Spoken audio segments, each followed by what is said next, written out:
and the backstage interviewers and all those things, they all just seem the same. Like the commentary on the show, I mean, if we're talking about Raw specifically, or we can probably get into SmackDown too because it's very similar. But it's very, I've heard Michael Cole's voice on television for 20 years, and he's just it's very the same thing every single week. And Corey Graves was on both shows. I liked Corey Graves when he came up and was on NXT, and I liked him as a wrestler first. I liked his gimmick as a wrestler. I thought it was different. Yeah, so but now he's again. I hear him too much. I hear him for 5 hours a week, and then they've been watch both shows. Well, he's on 5 hours a week, and if you have a pay-per-view, he's on 9 hours a week. And he's on the pre-show, and it's crazy. And they've been doing this thing with the announcers on Raw specifically, I guess, because I watch Raw more than I watch SmackDown, where he and other people. We'll have arguments. He's arguing with Renee Young. He would argue with Jonathan Coachman. He would argue with Booker T. Yeah, I don't understand how that's supposed to make me feel better about or want to watch the show. Like, I don't know if Vince is just bored himself by watching these shows and he's trying to create some more entertainment by having the announcers argue with each other. But I don't know. I think it's over for me. It's the time has come. Well, let me piggyback on that while it's going on. I think that's why it was so important back in the day on Raw and SmackDown. Like, the voice of SmackDown was Taz and Michael Cole. I feel like I'm putting over Taz a lot in this episode, but Taz and Michael Cole were so different than the King and JR on Monday Night Raw. I absolutely loved Taz on commentary. I thought he even got better in TNA, but it was such a different voice, whereas Michael Cole talks like this every single week, and Corey Graves has the same thing every single week, and now Renee Young is like this kind of tweener defending her husband, Dean Ambrose, and I'm not buying into any of it. I go back, I watched Royal Rumble 1988 today. I love the back and forth between Vince McMahon and between Jesse Ventura. I think it was absolutely hilarious. Like, I also loved the authenticity, again, in the calling of the matches. It was the Jumping Bomb Angels versus the Glamour Girls, and before the end of the match happened, they had a 3 count, and Jesse Ventura was like, and McMahon, I think her shoulder was up. And he's like, what are you talking about? They went back, but it was off the cuff. And Ventura was calling how her shoulder was up, and Vince was like downplaying it because it clearly wasn't supposed to happen. But you lose that. And I think that's a great point by you. Everything just sounds the same.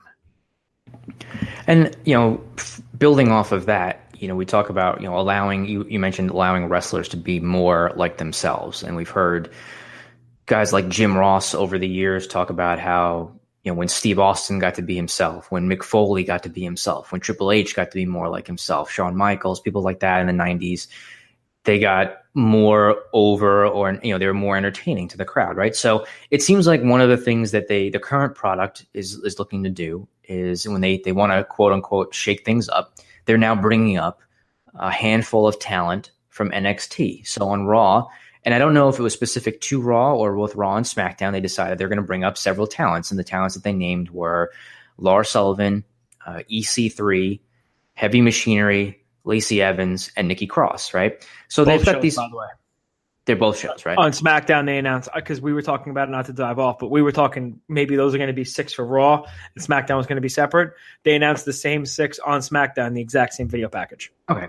Yeah, so those 6 competitors are gonna come up to the main roster, right? So that's great because they've all had their different levels of success in NXT, and they feel that they're ready to come up to the main roster. That's great.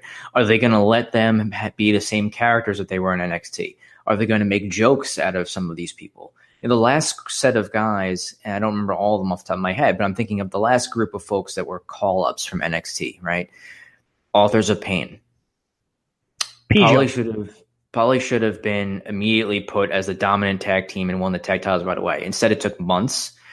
They lost singles matches. They have Drake Maverick as their manager, who's peeing on things, and they're not anywhere near what they were in NXT. Somebody like even No Way Jose came up. Never hear from him again, right? He was kind of like an entertaining opening act type guy every once in a while. Comes up to the main roster. They don't do anything with him. Sanity, really good stable in NXT. You can have a lot of different combinations of matches with those guys, whether it's tag team, singles match, right? Eric Young's involved. They haven't been doing anything. I know they showed up on SmackDown last night. They haven't really been doing much. Andrade Cien Almas was the world's champion in NXT. had a lot of really good feuds and a lot of really good matches. Has a really good manager in Zelina Vega. He's been jobbing on TV a lot since he came up to SmackDown. They haven't done anything with him. So what confidence do last we night they have? had the main event. They had him in the main event, and then he got pinned. Well, he didn't get pinned, but his team lost. But whatever. So he lost. He's been up for months, and they haven't really done anything with him. He's just lost a bunch of matches to guys like AJ Styles and Daniel Bryan and people like that. So what confidence should I have in them bringing up these six new talents from NXT and whatever show they go on that they're going to do something with them, right? The Iconics came up and they basically a joke. Like I just don't know why I should think that they're going to actually push these new talents from NXT, and I'm not going to end up seeing Randy Orton and the Big Show, Rey Mysterio, and Jeff Hardy, and Kane's going to come back, and like why should I believe they're going to do these things and actually start to phase out some of the older faces and let these new talents succeed? I can't think of a reason. We heard 7 months ago, Stephanie McMahon say the same stuff. She's said today. Can we talk about what happens next week without giving out a spoiler? I don't want to. For Raw. All right, you know what? It's not going to be a spoiler. It's not going to be a spoiler, but there's a match next week on Raw. They announced it already. It's a Miracle on 34th street fight. At some point during the match, Leo Rush gets eggnog poured all over him. What? You got Bobby Lashley, right? Who is a beast in Impact. Impact did very well with Bobby Lashley. That's kind of where he made a name for himself after he came back. And now you got him literally spreading his butt cheeks every Raw. And you got, I don't mind the pairing of him and Leo Rush. I actually kind of like it. Bobby Lashley should be your killer heel who you're grooming to face Brock. He should be a guy that's taken seriously. Vince McMahon loves toilet humor and all that garbage, and that's fine. But you're going to do that with Bobby Lashley, one of the most legitimate athletes? Is it because he had success in TNA? And you're like, you know what? Let me beat him down a little bit. I don't understand the reason behind it.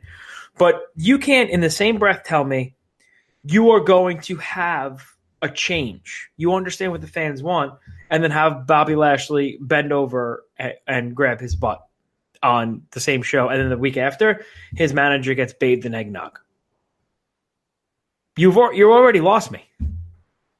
Yeah, and I don't know if they're just going to tread water until 2019 starts or not. I don't know what their thought was there. I mean, if they were going to do that, then they shouldn't have had the McMahons come out and make the announcement that they were going to, quote unquote, take the shows back until the first week in January. But I don't know if they, I guess it goes back to the question of, do they really know what people want, and how are they going to figure out what people want to get the ratings to go up?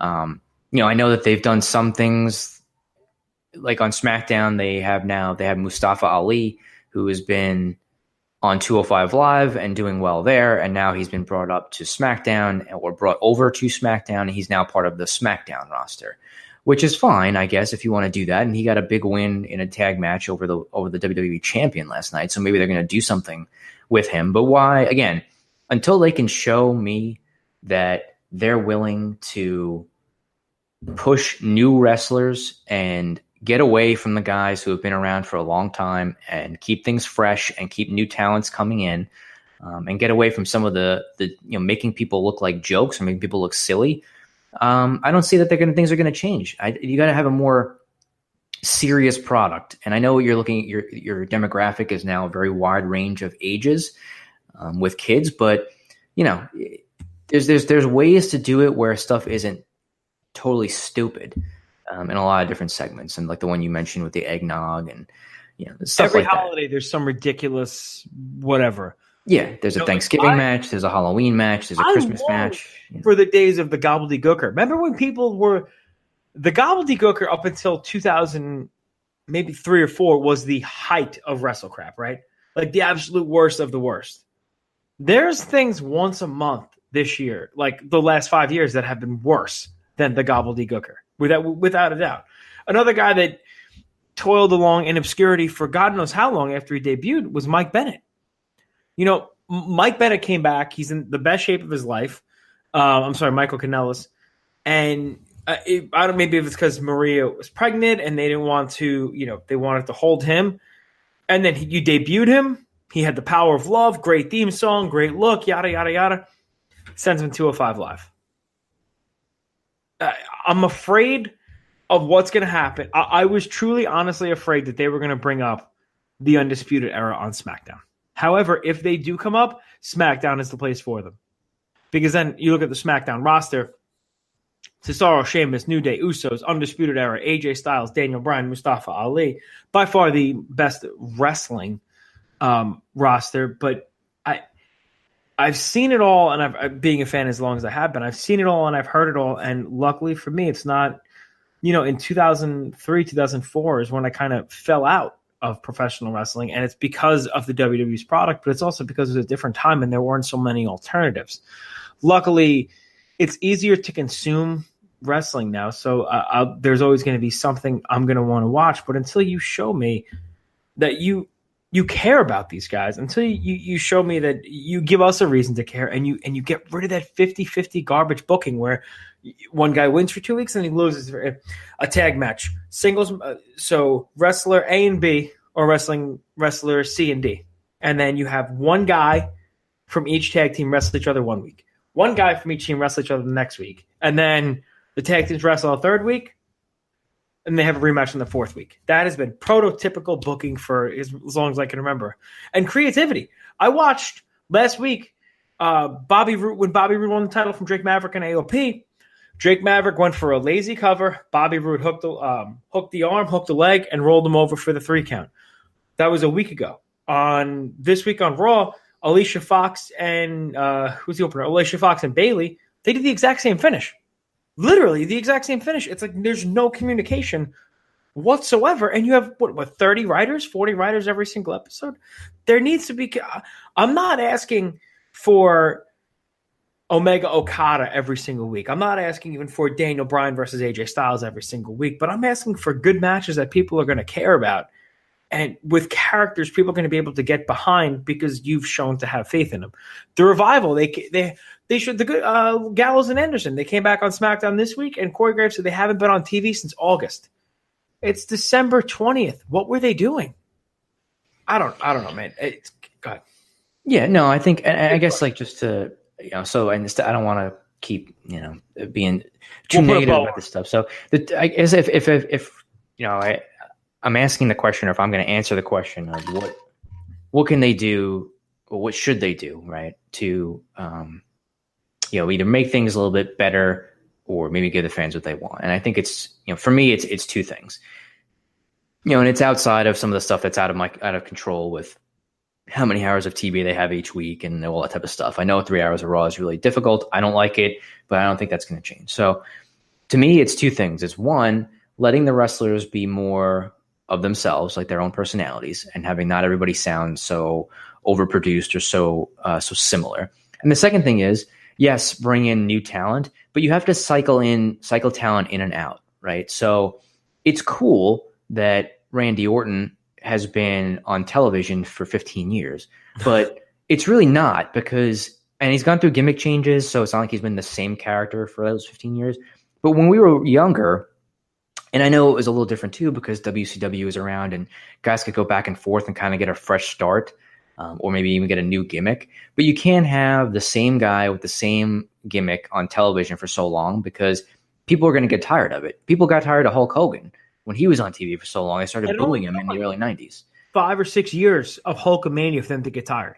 Yeah, and even Stone Cold was, he hit his peak in like 97, and by 2003 he was retired. And he had turned heel in the middle of that. A lot less programming they do now, and a lot less exposure they do now. So that's a great point. Right. So I think it's just there's no territories, and there's not as much stuff now. Like Impact is kind of a different animal, and so is ROH and some things like that. But you have to, if you're going to bring up some of these younger talents, you have to push them and put them on TV, and take some of the people that have been on TV and had their chance and aren't getting over and aren't drawing ratings, and take them off TV. And if that means, guys, I'm not advocating anybody to lose their job, but I think if somebody's been with the company for however many years and it's clear that they're just not a draw and they're not, a talent that's going to be benefiting the company, you got to let them go. And that's another thing about when you talk about, I'll end it with this point, as far as like when you look at WrestleMania, which is like 6 hours now or whatever it is. To me, WrestleMania used to be You made it on the card because your storyline, your character, your matches were getting over, and you earned